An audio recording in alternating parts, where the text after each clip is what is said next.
Hello, and welcome to Living One. I'm your host, Olivia Crossman. Living One is Kerulos' monthly webinar series, now in its fifth year.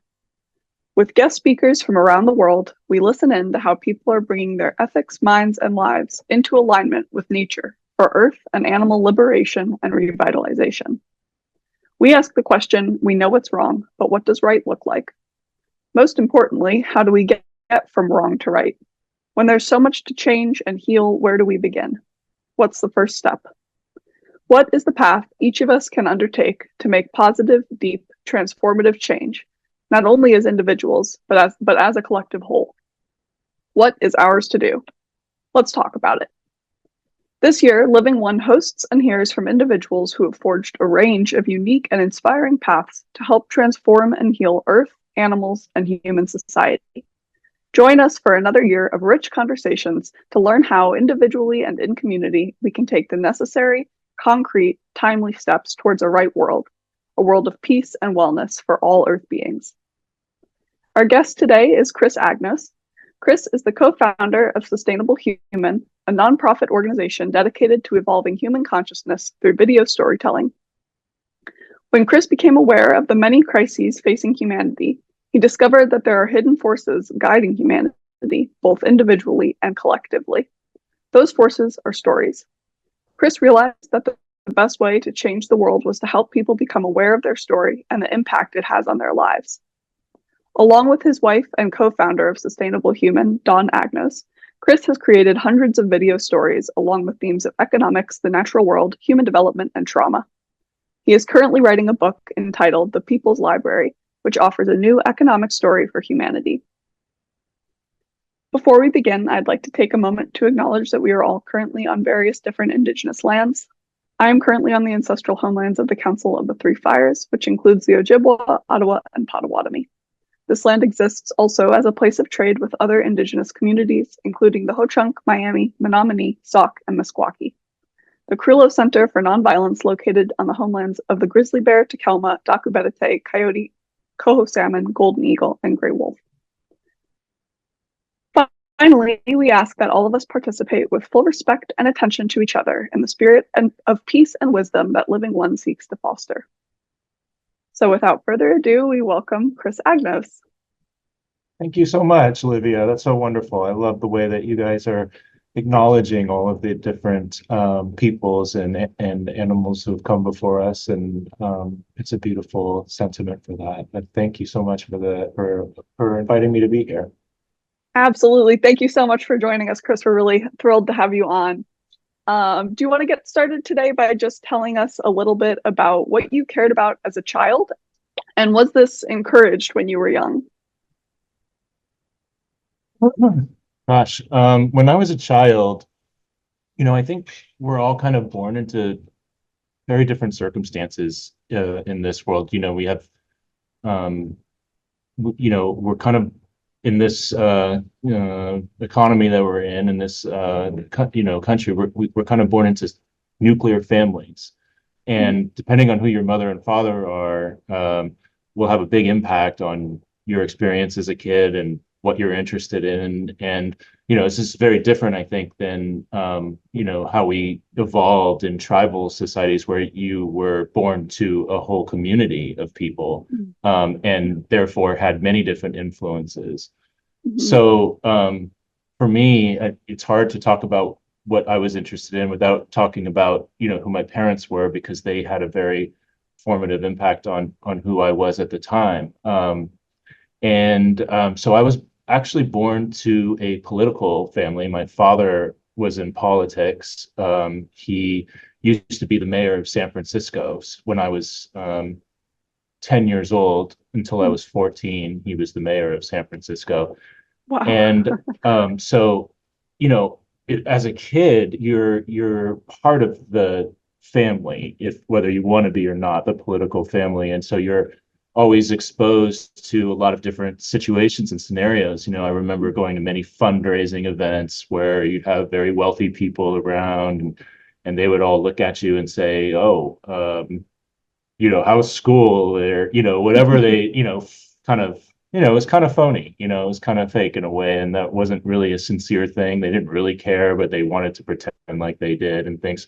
So I kind of like grew up in a world where that was didn't seem real to me, if you Mhm. will. It seemed like a lot of Yeah. people were playing something else, but it wasn't an authentic feeling.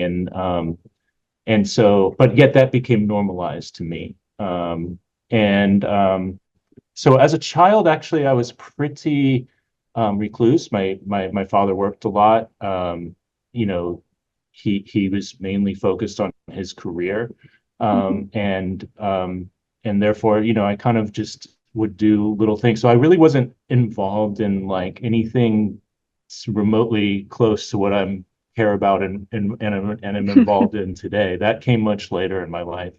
Um, but I did have a dog and I cared about the dog, but I really wasn't develop I feel like I wasn't very developed as a child in many respects because of parents who were kind of focused on other things. Sure. Yeah, that's very interesting. I feel like a lot of the people that we've spoken to so far in this series have had almost an opposite trajectory of feeling like they knew more about what they cared about and were passionate about when they were young, and then lost it in their adolescence and young adulthood and had to kind of find their way back. And it's interesting to hear your perspective on it because that's the complete other trajectory. What was it that you think kind of put you on that path you're on now and sparked these interests? Yeah, so when you're born to these type of families that have a lot of access to positions of power, the children of those people tend to walk what I would call kind of like a golden path. Mm, Like I have this imagination, image of the Wizard of Oz, and as long as you like stay on the path, you'll end up at the mm, castle, and mm-hmm. yeah, you're not creating the path. The path has already been created for you, so you're not making your own choices in the world. So, Yeah, um, my parents chose my major in college. They, arranged for me to get my first interview in a corporation. Things were kind of the path was set out for me and all I had to do was yeah, walk it. But of course, yeah, this doesn't help you develop as a person because you develop as a person by making choices and then walking down that path and then being like, oh wow, this isn't right. Let me switch decisions and walk down this path over here and see what right, that's like. But when it's all chosen for you, then you just don't develop that much. And so yeah, I had a corporate career for 10 years after I graduated from college, and I was just a mindless consumer. mm, I would go out to, get drunk on the weekends. I, buy $300 shirts and jeans and thinking that that would get me something that I didn't even know what I yeah, was looking for. yeah, And so I did that for 10 years. And then I started becoming aware of some of the sustainability crises we face. At the time, the first thing I came aware of was peak oil, mm, and realizing that, like, oh gosh, everything we're doing, like, not only am I like unhappy with the life that I'm living, it's not even sustainable in the long run. And so that kind of started piquing I'm like, what? Like, what's going on here? yeah, And then, from there, doors, I started basically veering off the path, the golden path, and down a side path that led me to where I am today, I guess. So, yeah. um, mhm. And did you, when you were a child and adolescent, it's interesting to hear about you talk about this, like, just path that you were forced onto and had to follow for a while. Did you have a sense that it was the wrong thing for you, that there was something else that you wanted, or was it really just a one foot in front of the other kind of situation for a while? Well, looking back, I realize, what all children really want is the approval and acceptance of their community and their parents and those Mm-hmm. around them. So I was no different. I was basically doing whatever I was told to do because I recognized that when I did that, then, people would approve of me. And if I didn't do what they wanted, then that would be removed. So I Yeah. think this is very common to many of our experiences. We're all conditioned, I think, mostly like this through our families, through our schools, through our jobs. I mean, it's kind of Yeah. like we've set up the conditioning of human beings so that they would become good employees. Hmm. Which, if you look at the history of like when, modern public education started, it came online around the Industrial Revolution. And before that, there was no need for it because everybody was farming.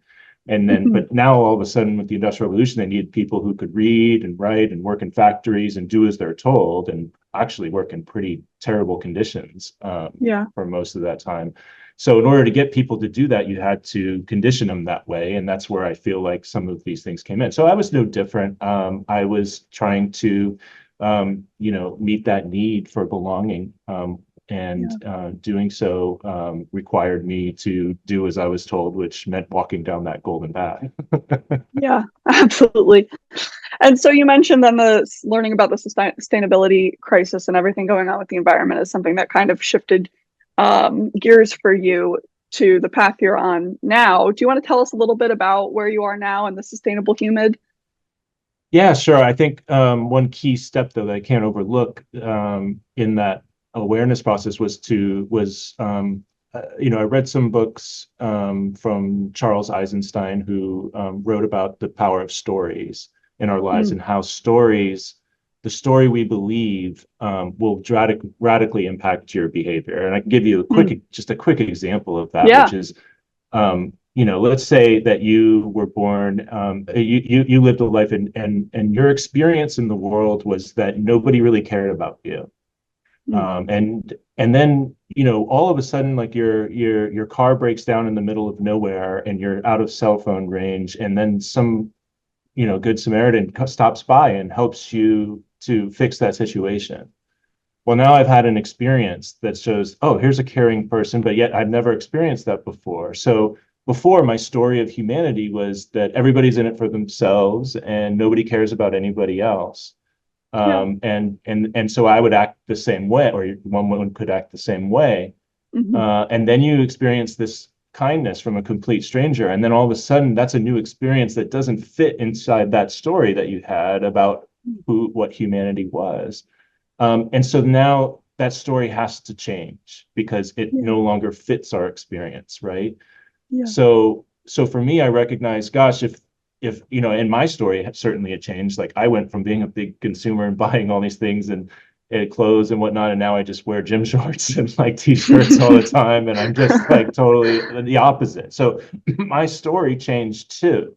And so I said, well, Yeah. well, if it changed for me, it can change for anyone. And so how do stories change? Well, they change through experiences. And Mm, that's what we tried to provide in our videos is a different experience. Like the best type of experience, obviously, is firsthand experience. But then, yeah.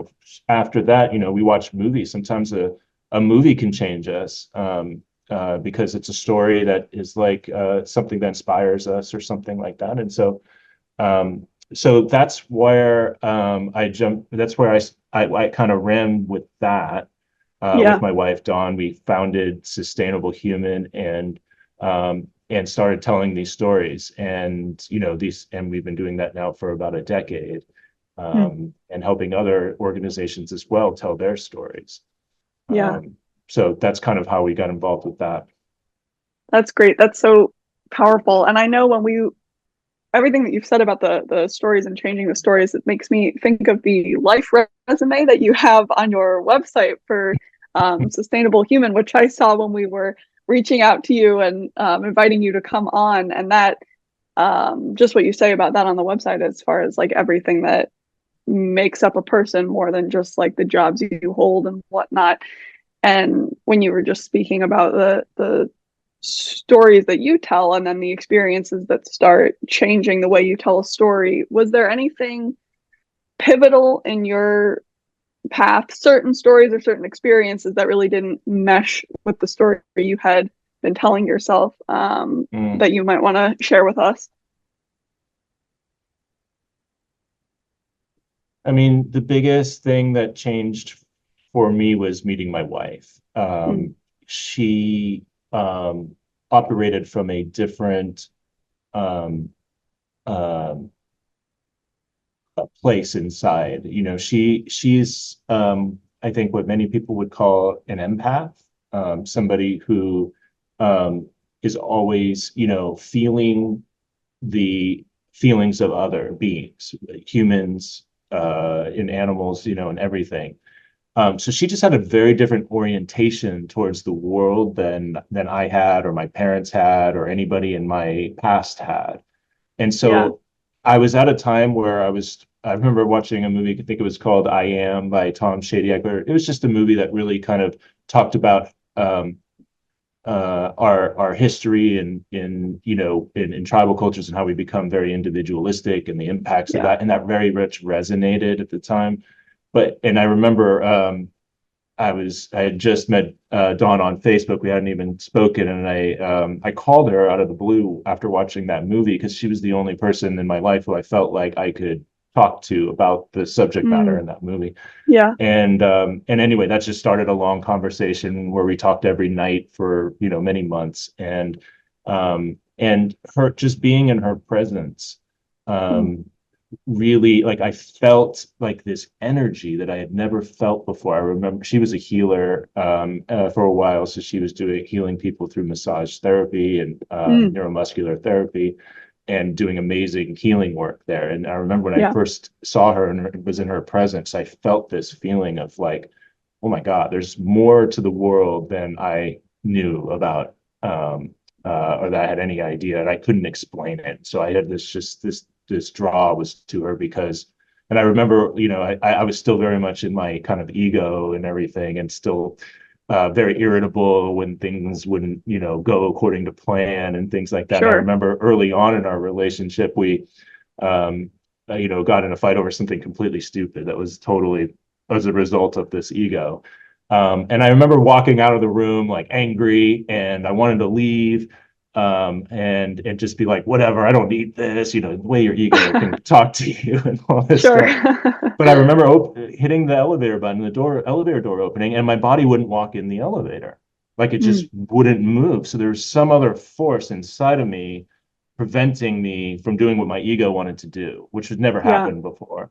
And I sat down in the hallway and was just like, what is going on? And I Mm. walked back in, and I just said to Dawn, like, I couldn't leave. Something else made me not leave. And Yeah. she was like, oh, that's okay. I can work with that. So she recognized kind of what was happening. And now the way I see it is that it was my soul, or my higher self, stepping in and saying, no, you're not going to mess this up. That I arranged a lot to have you meet this woman, and she's meant to be in your life. And then from then Mm. on, I just knew that she was the one that was going to be with me. So that was probably the biggest experience for myself that Yeah. helped me to move into this new way of seeing things. Yeah. That's beautiful. What a sweet story. That's really lovely. Do you think was this all happening around one point in your life? Was it occurring over like many years? What's the kind of timeline for where you got to now? Yeah, so I after college I spent about 10 years working for a big consulting company. And so Yeah. this was all happening right about after that. At that time I was kind of on a path like towards sustainability. I wanted to do something in the sustainability realm, but Sure. I didn't kind of realize how deep the rabbit hole goes in terms of how the structures of our society are complicit in Yeah. the ecocide that we're basically experiencing today. And so I thought, oh, okay, well, if I want to do something in sustainability, I'll have to go get a degree in it. So I was basically still Mm. thinking like that. And so I was looking for schools to go to. And actually, by the time I met Dawn, I was actually already in a program. I was Mm. going to Columbia University getting a degree in a master's degree in sustainability management. But it was actually while I was there that I recognized how deep the rabbit hole goes. Yeah. And I recognized that I was really being kind of conditioned or trained to be a corporate sustainability officer, which to me was really just, greenwashing and window dressing. It really wasn't Yeah. actually addressing any of the real issues that we're facing. And so then when I graduated, I didn't do what everybody else did who graduated from my class, which was to go to one of those corporations and, get a nice $250,000 a year salary, pretending that Yeah. we're making a change and making things more sustainable. And I didn't want to do that. And that's also when I became aware of the stories and things and Dawn. And that's why we kind of veered off and went down a different path and started Sustainable Human. So Yeah. that was about in 2010, 2011, 2012 timeframe. Yeah. Gotcha. Yeah. And do you think if we're talking about today now, it's been like a decade or so since you started Sustainable Human, and that sounds like just a beautiful reflection of this journey and arc that you've been on.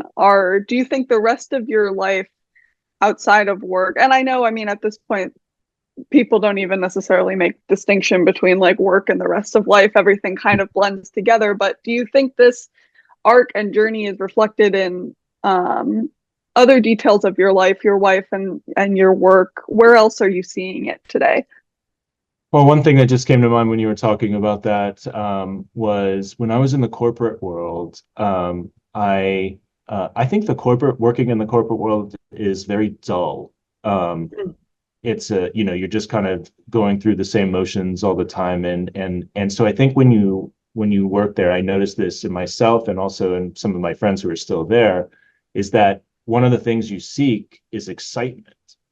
Mm, And then of course, you have the money to go and pursue excitement in all kinds of different ways. But when I left corporate world, I recognized that that excitement really isn't, and today I don't seek excitement. That's not the thing that I really wanted. What I really, I think, wanted was peace, mm, and contentment.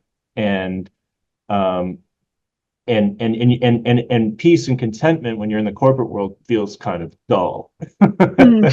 Because you're in this dull space all the time, and you're not really connecting to anything. You're Yeah. working and you're not connecting to other people in a real intimate or way, or with anything. In fact, the story that many people who work in corporate believe is very similar to the materialistic reductionist story of materialism, which is a non-connecting story. It doesn't focus on relationship. It focuses Mm. on security, domination, control.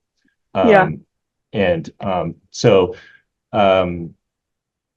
uh, so what I recognize today is that the best times are when my kitty just climbs on my chest and just starts purring. Like that is the thing that is the most sacred thing that I can experience. It's way better than going out and getting drunk or going on a vacation or going on a roller coaster. Like these types of Yeah. things are not what I really wanted. It was that connection and love and relationship that I was looking Yeah. for. What is it, do you think, about the corporate world that makes that kind of peace and contentment seem so dull and like this excitement seeking seem to be the thing that you need to do? Um, well, part of it is that everybody else is doing it. Hmm. So there's a, kind of a condition around that. Sure. Um, but I think it also, the when you are experiencing dullness and you're not really what I call in many cases sovereign, where you get to make the actual decisions you want to make, you get to say what you want to say. When you work in a corporate environment, you recognize there's certain topics that you stay away from. Mm. Otherwise it could trigger other people and it could reflect poorly on you. So there's kind of like a self-censorship that happens when you're in those Yeah. environments. Um, and um, and so you can't ever really kind of be an authentic. There's levels to this. I don't want to say you can't be, but there's Sure. levels to it. There's scales to it, right? And so you're Yeah. more towards the thing of the side of the scale that's not authentic than you are towards the one that is authentic. Yeah. Um, and so when you're not in that environment, it's kind of like, oh, you're reacting to a lot of different stimuli, and inside work is incredibly boring when you're in these dull conference calls or and you're like, okay, well, does this even matter? And it's like, well, it matters to my boss, so I guess it matters to me. Sure. Um, but then, um, and some of us, we recognized we weren't made cut out for that, and we were looking for something more authentic, and we have to leave and then figure something else out. But usually that involves starting our own business or something like that, because you do have to participate in the market Yeah. in order to meet your needs in this world. And Yeah. that's kind of, I think, one of the roots of the problems that we're facing on the sustainability front as well. Yeah.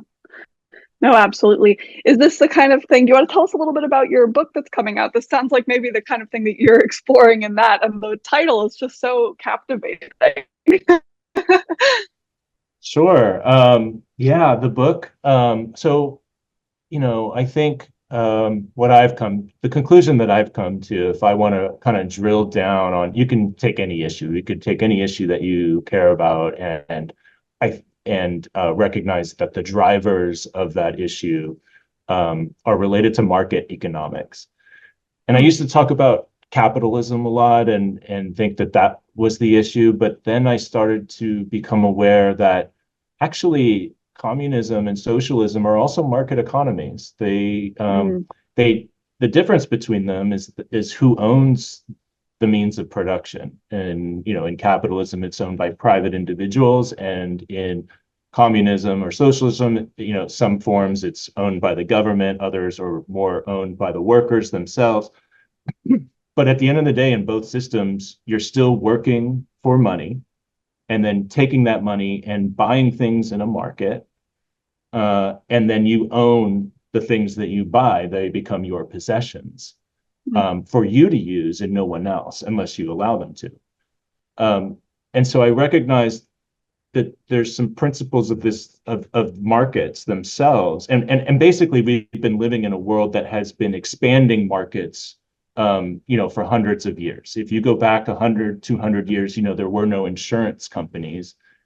What people did instead is that when somebody's house burnt down, then the whole community got together and helped them rebuild their house. That was mm. the insurance industry 200 years ago. Today, obviously, we don't do that. We buy insurance so that if our house burns down, then the insurance company gives us the money to do that. So we basically took something that was a community oriented thing, and then took that away, uh, as well as all the relationships and connections that were built in that process. And now we Yeah. just talk to an insurance company. And this has been the trend over the last 200 to 300 years. Now, today, it's like we have markets for people to raise our own kids. I mean, that's Yeah. something that's one of the most sacred things, but yet we have to go to work. And so, what do we have to have someone watch our kids? So we pay someone to watch our kids. So, all of these things that have expanded markets have come at the cost of community. It has Yeah. come at the cost of connection and community with among our people. So now we live in one of the most, where people are the most lonely and isolated, cultures and people that have ever lived Yeah. on the planet, and that creates despair, it creates addiction, it creates all these other things. So when you start looking at, like I said, we could have started with addiction and went backwards and found out, oh gosh, the more we expand markets, the more lonely we get, and then the more, prone to addictions we become, because we now connect with this substance instead of another living being. And we could do that with almost every issue. So I started recognizing that actually market economies are what driving, many of these things. We could take another little issue like ownership. When you own something, it means you have exclusive access to it, regardless if you're using it or not. So I could own, in this world, I could own 10 homes or 100 homes if I wanted to, and if I was that wealthy, and I could make it so that nobody uses them. I could remove them from use. Yeah. Obviously, I can't live in 100 homes at the same time, um, but this is what market economies does. So now we're saying, okay, so what's the end goal of a market economy? Is it for every single person in the world to have a replica of every single good in the world? Everyone has Yeah. their own house, everyone has their own lawnmower, everyone has their own swimming pool and their basketball court. I mean, is that the goal of our market economies in order for everyone to be able to access the things they need to thrive? Yeah. It seems so. But obviously now we start reaching ecological limits. We cannot produce, the earth cannot sustain, cannot create 8 billion of everything for everyone to use. So there's something kind of flawed in that approach. And so what I'm writing a book about is a different type of economy that can exist in parallel. And I think that's another big point to make, is that a lot of people think of the economy and think there can only be one economy. Mm-hmm. The only economy that can exist is the market economy. But what I like to talk about is we all participate in different economies still to this day. Whenever we have friends over for a dinner, we don't hand them a bill at the end of it. When we help a friend move, we don't give them an invoice, for our time. Yeah. We do, that's an economy. You're using resources and connecting them and utilizing them. And that exists in our lives to some degree, in all of our lives. So what the book is about is, I call it the people's library. I say, what can we do where we share resources and you still contribute? So how can I contribute to the people's library, maybe by growing local food or repairing housing or mentoring someone who's younger in a trade, or working to fix bicycles that people share. All these ways that we can contribute directly and then meet our needs directly by accessing resources instead of owning them. And through that access, we not only participate, but we also get our needs met. So that's a different way of organizing the world, where you need far fewer resources, far fewer cars, far fewer bicycles, because we're sharing them. And it's not to say that that's a perfect way to do it. There's always challenges in every economy, but what I'm suggesting is it could be a parallel economy, where it can also exist, and people can now have a choice of whether they want to go and participate in the market economy and earn money and have their own house, or they can participate in the library economy and have access to a house for as long as they need it or want to use it. And then maybe if they want to move somewhere else, they go into a different library system in another city and then access a house there, and the house they used to live in is available to someone else. I think this is kind of how nature works, if you will. Like a bear will go into a cave and use the cave, and if you want to go into that cave while that bear's in there, well, you may not want to do that. But if he leaves, then obviously the cave is there for another animal to use. The bear doesn't have 7 different caves that he's maintaining in some way to have his own exclusive access to those caves. So this is the idea of the book.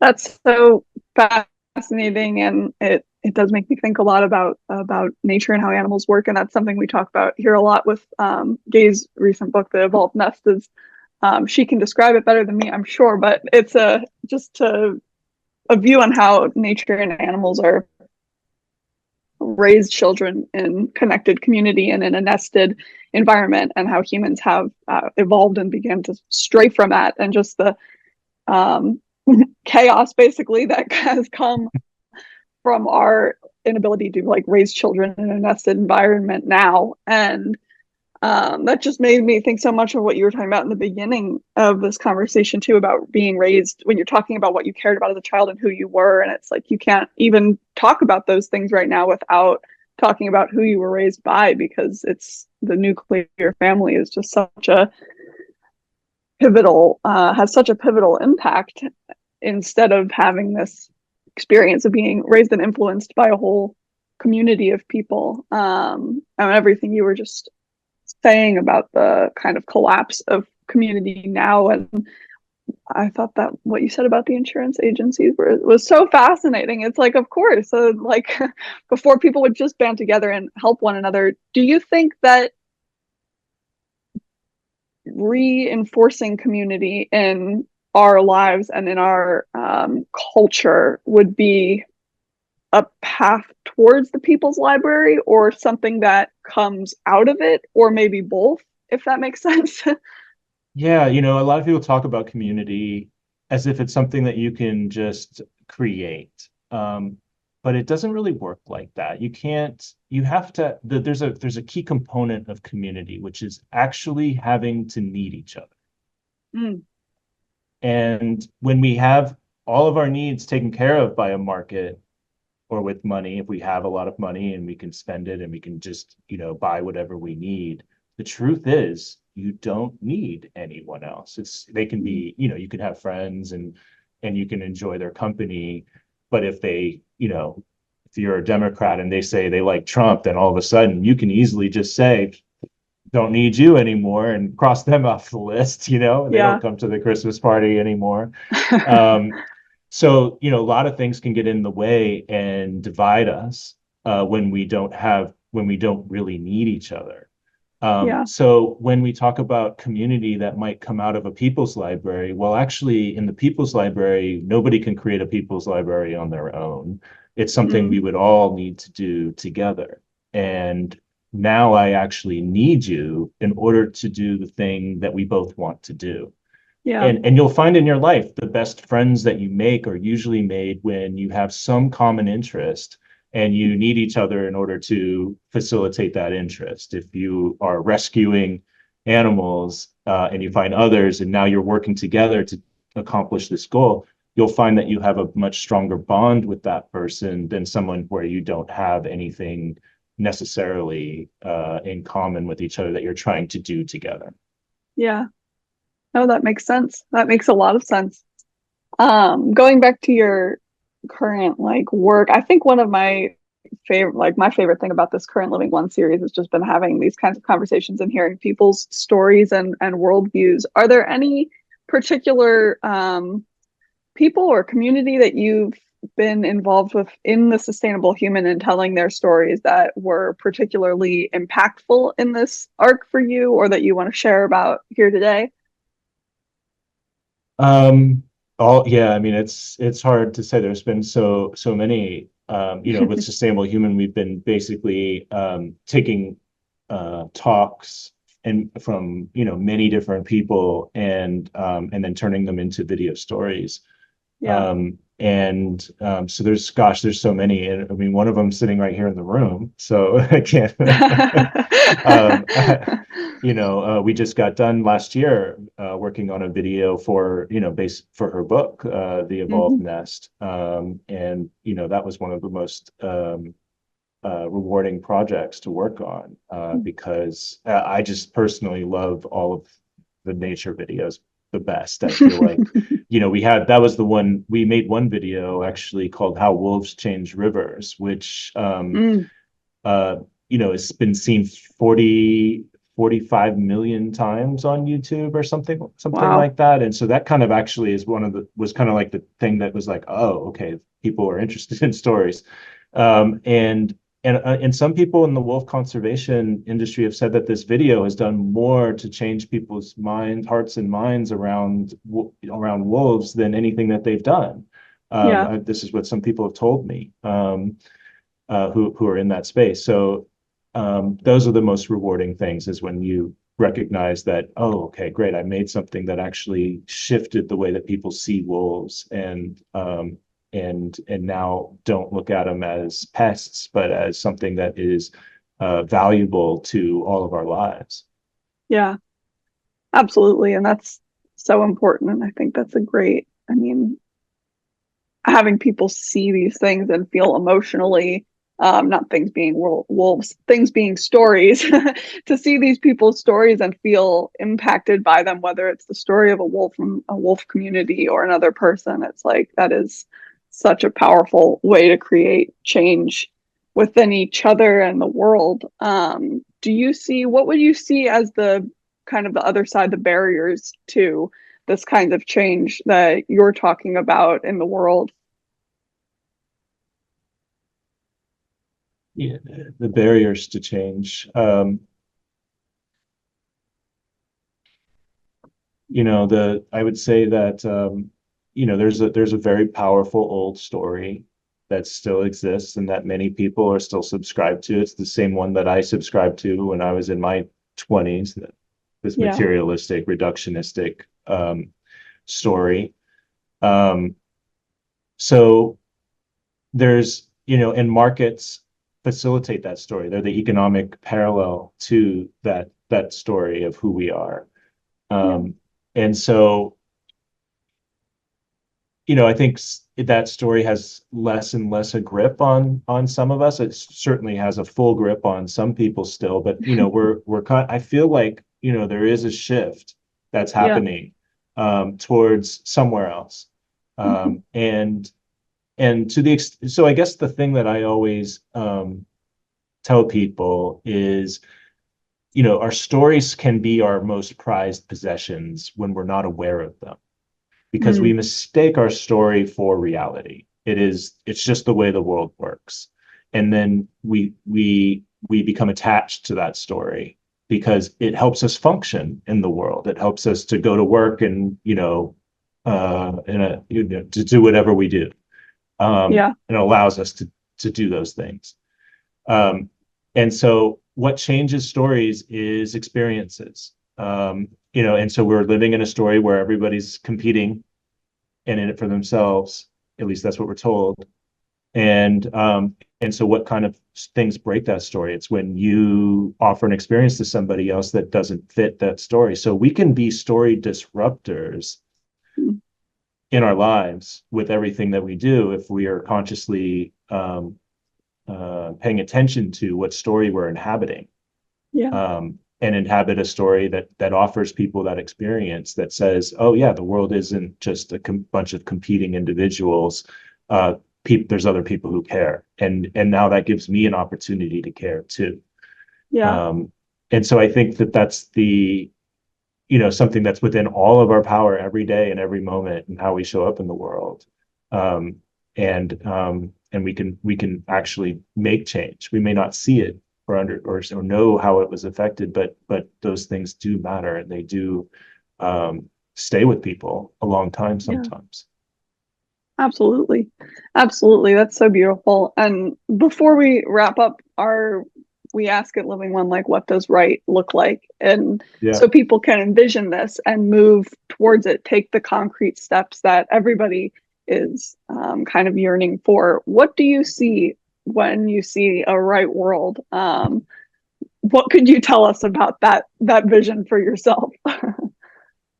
um it's not a term that I would use, right? Because the Sure. other side of that is wrong, right and wrong. I think that's a paradigm that is part of this old story. It's very much involved in academia. You're Hmm. right or you're wrong a lot, and if you're right, you get rewarded, and if you're wrong, you get punished. Um, so I don't really think about that. But if I were to say where do we want to go as a species? Like where would we like to head towards? I think it's a little, I mean, it's hard to speak because there's different people who want different things. Sure. Um, and so that's kind of why I'm offering this alternative economy, is to say, like, I'm not trying to get rid of the market economy. If that's your thing and you want to go produce and do that and own stuff and control it, like, I'm not going to try to tell you you can't do that. Sure. But what I think is wrong is, here I go. What I think is wrong is forcing everybody to participate in that economy. There's lots of Yeah. people who don't want to be competitive with each other. They don't want to dominate others. They want to have friendships and relationships that enhance their life. Yeah. And so I think that creating a parallel economy is the way towards offering that alternative for people so that they can pursue a different way of living on this earth without, destitution and starvation, which Sure. is what happens if you don't earn money in this market economy. We see that Yeah. with many individuals today. Yeah. So offering that alternative, I think, is what would be right about the world, if you will. Hmm. Absolutely. And what would you say for everybody today, like steps we can take towards that or ways to cultivate that in our lives? Yeah, so this economy, obviously, it's what I do think is it has to start local.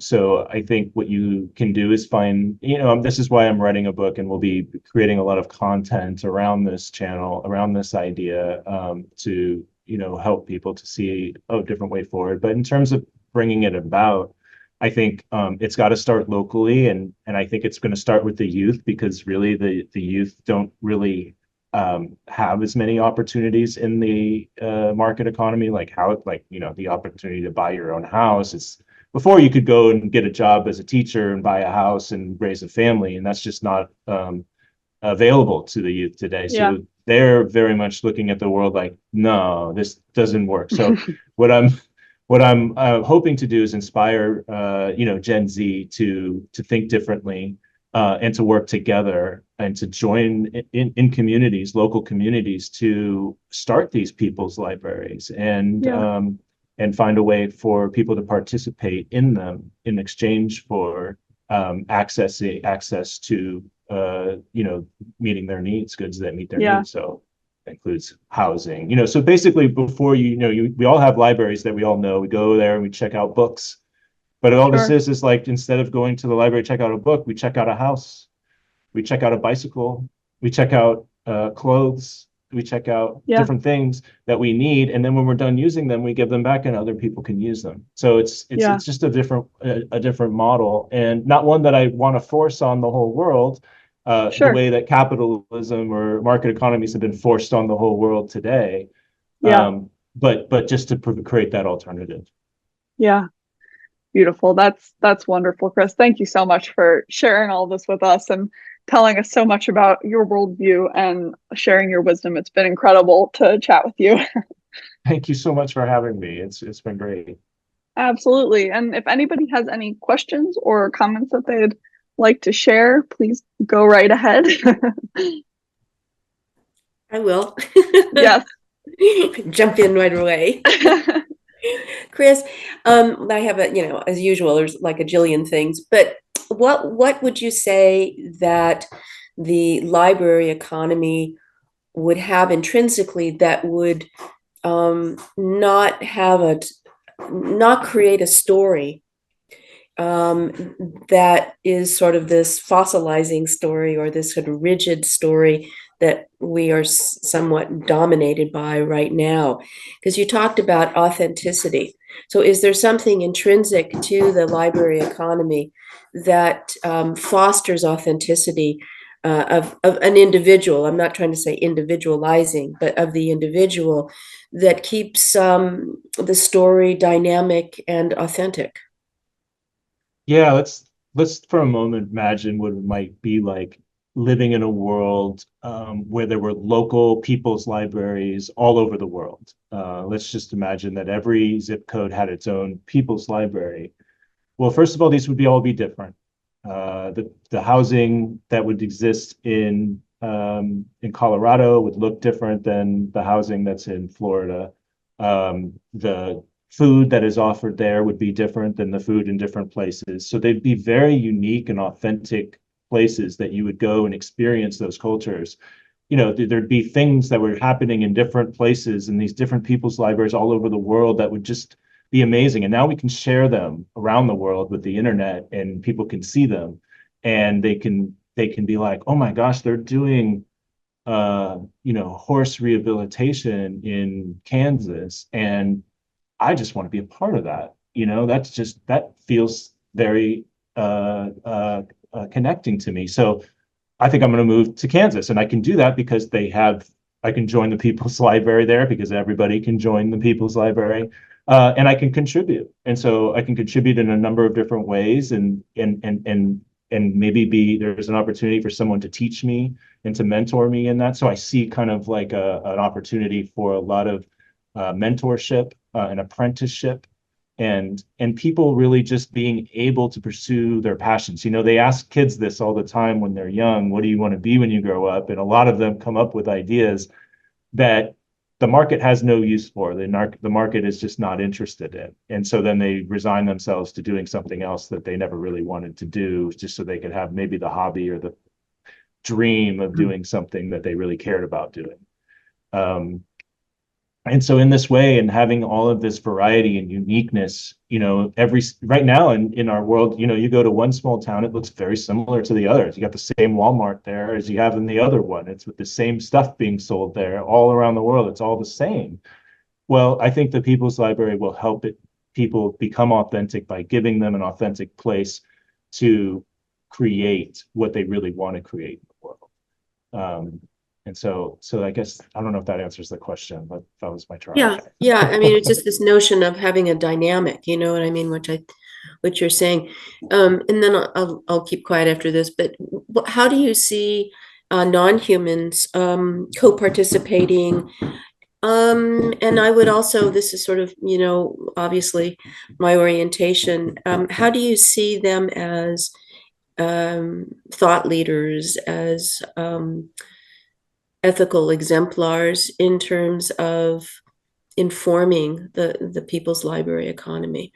I mean, how does that whole world, quote unquote, fit in and inform? Other than saying, well, if we do this, then we're going to have less of as a species, we're going to have less of an impact on the quote unquote natural world. We will be able to quote unquote live sustainably. But in the sense of that the non-human world is conscious, and very much, have their, ethos and their own economy as such. How do you see that informing? I think there's a couple different things. One, at least the way that I see the food libraries working inside the library economy, they would be locally grown and they would not be animal oriented. I don't think I would be able to prescribe that, but that's the vision that I see for it. And I think that animals are amazing beings because they hold the space for what could be. Even though humanity has veered so far away from the way that non-humans operate and live, they never seem to have these things that humans have, like vengeance and things. I'm sure it happens in isolated cases sometimes when animals are traumatized too, but in general, the killer whales don't eat humans for some reason.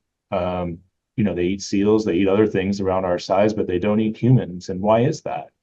And I think that they will always have a place and they always have. I mean, I think when you look at people who are suffering from drug addiction, one of the best cures for them have been to go and be on sanctuaries with other animals, where they're not judged and they're not offered conditional approval or conditional love. Like when you are present with an animal and you are not threatening to them, then in general they're very curious about you and they want to get to know you.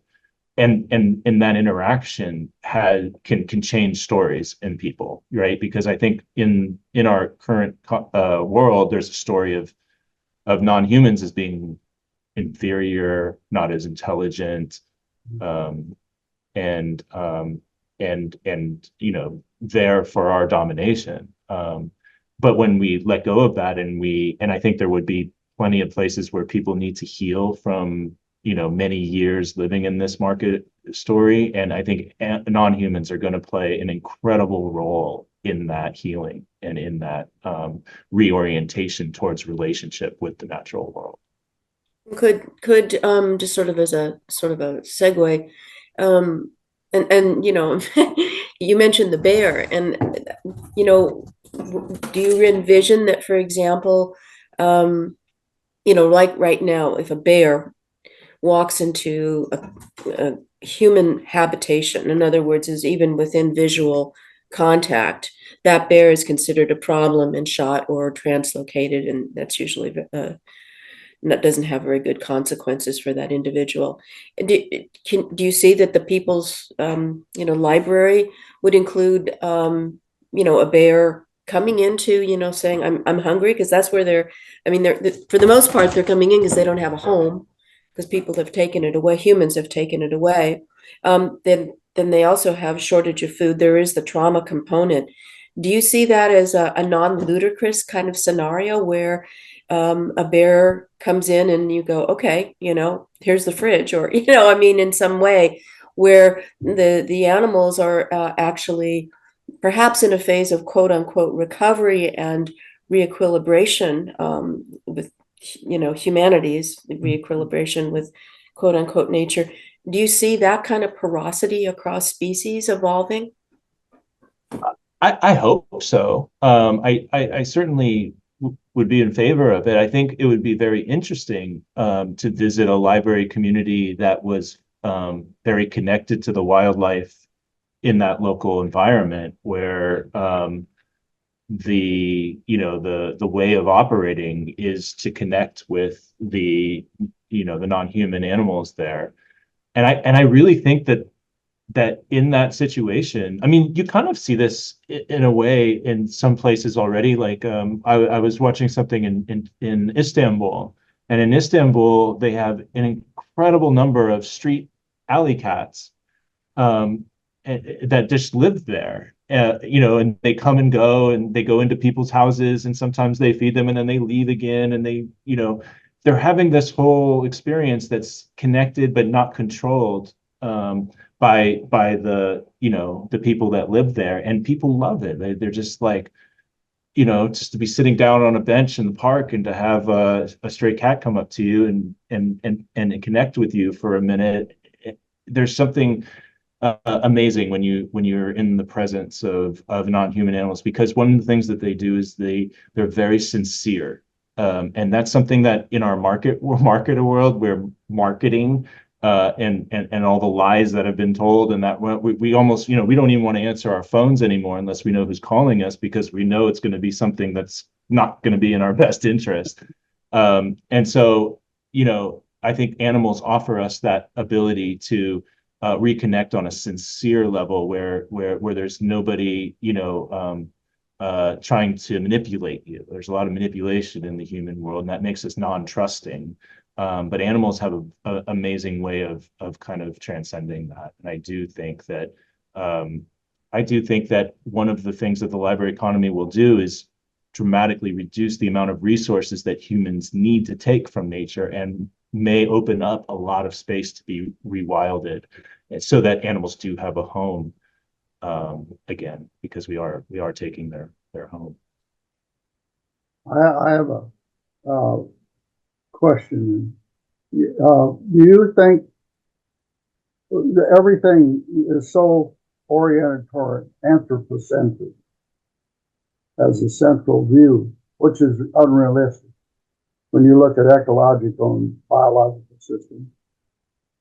So I know there was a lot of work done with an individual at the University of Maryland on steady state economic systems, where you maintain the more of a biocentric than an ecocentric, rather than just anthropocentric economy, where you balance the economy with the ecology by maintaining carrying capacity of the land with the carrying capacity of the economy, and you didn't indulge in destroying the ecological system to maintain the economic system, but you moved in a new direction there. I think there are places in the world where they're beginning to do that, but I don't. In the United States, I suppose there are areas in the United States where that's going on, but it seems very difficult to, because you've got to move, like you've been talking about, a whole new direction.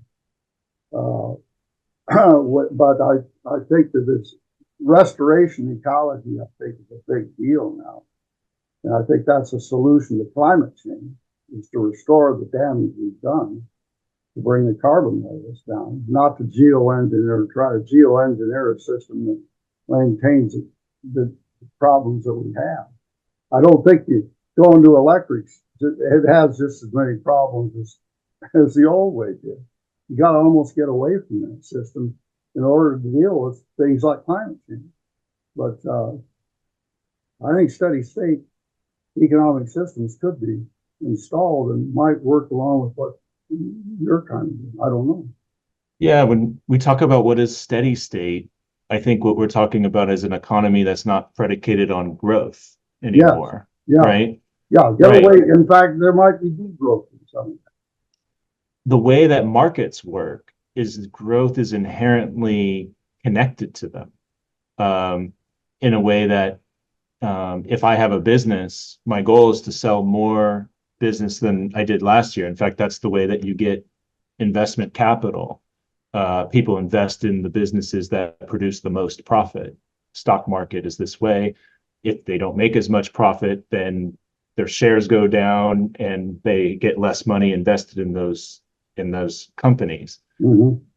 So I think that the key to a steady state economy is recognizing that market economies can't be a steady state. Um, you're going to need a different way of doing things where profit is not the goal of the Right. business, Right. right? Ah, And so that's where I think that if you can find an economy that shares resources, where the same bicycle is used or the same car is used by 10 different people, it's drastically reducing the amount of stuff that we need to produce, and therefore drastically reducing the amount of mining we need to do right. and all the resources that we need to get. I think that the key to steady state is sharing.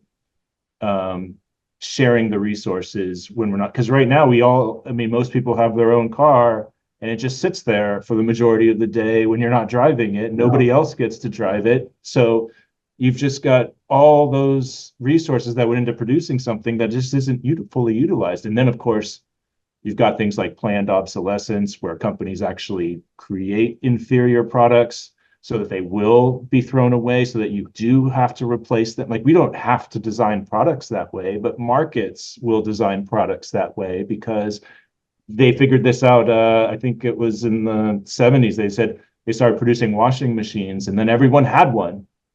And then they couldn't sell them anymore because everyone already had one. So they had to start designing them not to last as long so that people would replace them. And this exists all throughout market economics. So I think recognizing that, and I think this is the thing that most people just haven't, maybe even heard the idea of, like, but market economics is the thing that is propelling the eco side because of the way that we organize the consumption of resources in them. Another thing that I know I talked to Gay about this several weeks ago in certain areas in Africa. They want to go in and cull elephants because of the rampant population expansion and agricultural overtake of their habitat. And this can't go on. I mean, if we're losing too many species an hour, let alone a year, where we're going to begin to have mass extinction is going to come to ecological collapse. And so we're going to have to, your idea about agriculture at the local level, rather than export agriculture. I don't understand export agriculture and sustainable agriculture. I'd like to get a handle on that, because there was a guy named Alexander Humboldt that came into South America and started discussing this, even with Thomas Jefferson, the idea that the cotton fields that took over the Mississippi and destroyed it, tobacco export. But then you're talking about a whole different thing. And that's really a gnarly issue. Yeah, so the food, I think, could absolutely be local. I think there's lots of people who've talked about how animal agriculture is consuming the vast majority of the crops that we grow anyway. Yeah. And they're being fed to animals, and then we eat the animals, and that's not only obviously cruel to the animals, but it's taking up all of the land from their homes anyway, so that we can manage all of this. So I know that if I think we absolutely, as a species, need to drastically reduce the meat, and hopefully completely, but that people are eating. And I think just in itself, even if you didn't change market economics or create the People's Library, just simply stop eating meat would actually solve many of the biodiversity crises and everything else that we're facing. So that's why I advocate in my book. I'll talk about, we shouldn't be raising animals in the People's Library. We should be growing vegetables and fruits. And I feel like, it would be like you wouldn't need much room. I mean, I always wonder, like, well, how come we don't plant fruit trees on the sidewalks in cities where people can just go and grab an orange and they're hungry? Why not do it that way? I mean, I feel like there'd be plenty of room to grow the food that we need to locally, if we adopted some of these other ways of doing it. We tried that. We tried that in our community. And Oh yeah? How did it go? It's difficult because fruit can create a mess if you don't utilize it. And it's why I think, huh? I would say, yeah, you would need people to harvest it when it's time to harvest. There should be somebody whose job it is, who, the People's Library, sometimes people think, oh, you get everything for free. And I'm like, no, you contribute. You contribute your time. And part of one person's time could be used collecting the fruit when it's ripened on the tree, and then bringing it to a central place where people can consume it. No.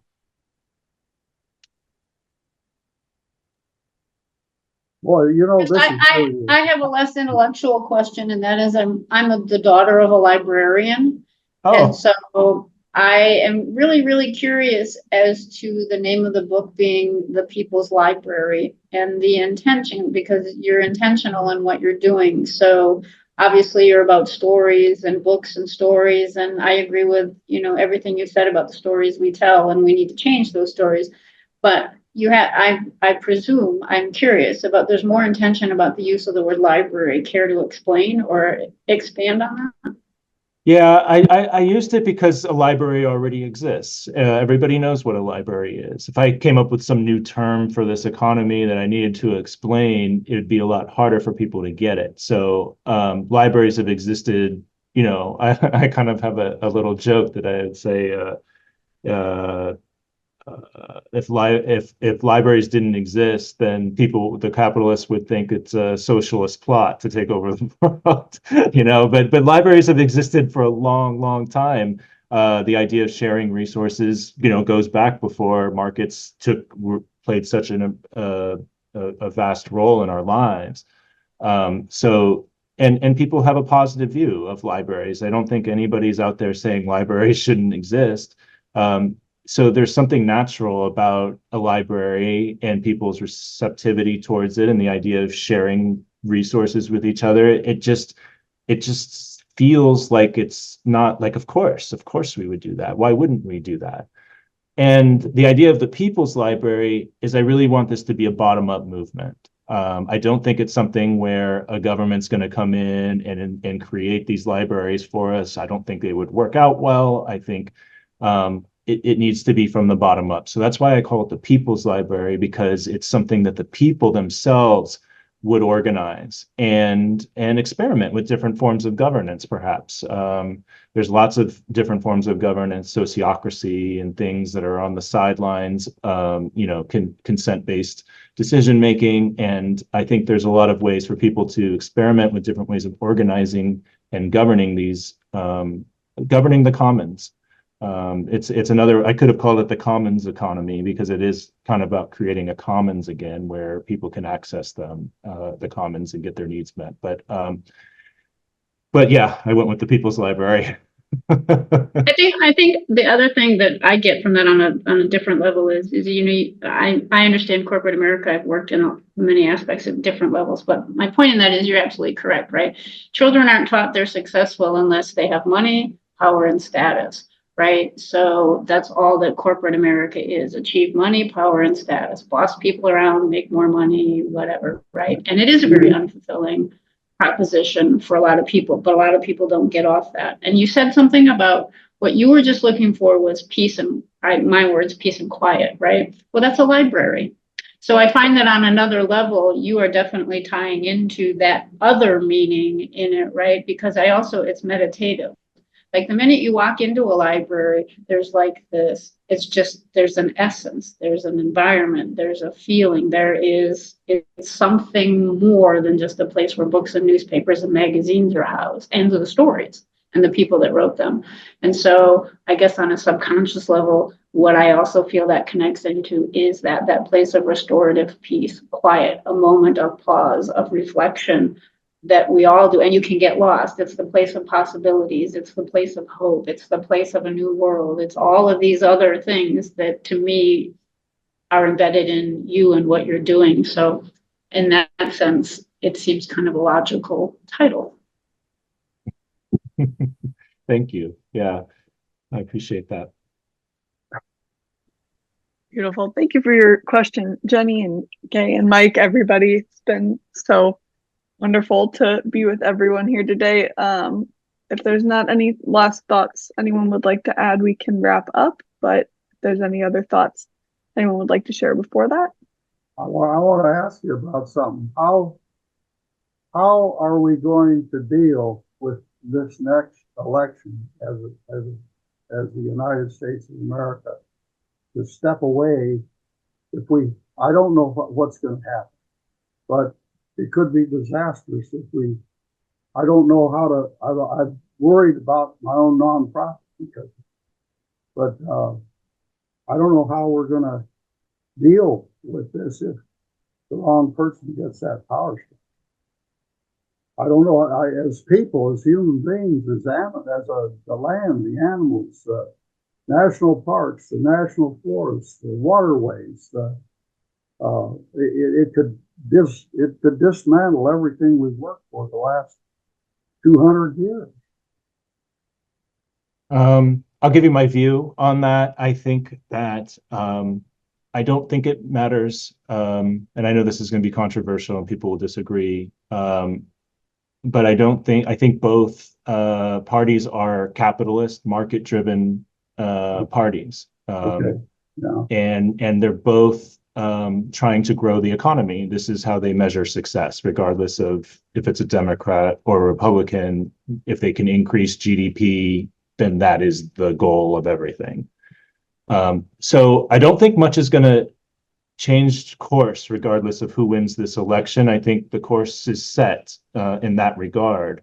And so my advice is to not pay as much attention to it, because to be honest, I don't think it really matters in the grand scheme of things. You might go a little bit slower towards ecocide with one and maybe a little bit faster with another. Maybe, I don't know, it's debatable perhaps. But I think that creating these alternative economies is what we need to do. Yeah. I think that's where we should focus our energies, is how can we, because everybody needs to participate in the market economy in order to make a living. So we all have a vested interest in it from that respect. If our company goes out of business, then we lose our jobs, and now we have to scramble and try to figure. And AI is coming online, which is going to reduce a lot of jobs all over throughout the economy. Everybody knows this is happening. It's already happening with many people. So there's going to be less and less of need for people to participate in the market economy, and therefore we need an alternative. Where are people going to meet their needs and get their needs met? Some people talk about universal basic income as kind of like a bridge to keep the market game going. I used to be kind of in favor of universal basic income until I recognized, oh no, that just keeps market economics going even further. And so that's where I say we need this alternative economy, because people need to eat and they need a roof over their head. And if the only way to do that is by working for a corporation, well, then we're all going to be vested in making sure that that economy grows and continues to grow. But if there's an alternative where we can meet our needs through this participation in the library economies, well, now I can actually be an advocate for shrinking the market economy without it impacting my life, because I can still get my needs met through this other way. So I think until we give people a realistic alternative to meet their needs by not participating in markets, then nothing really changes. The system will keep going along its current trajectory. Thank you for that information.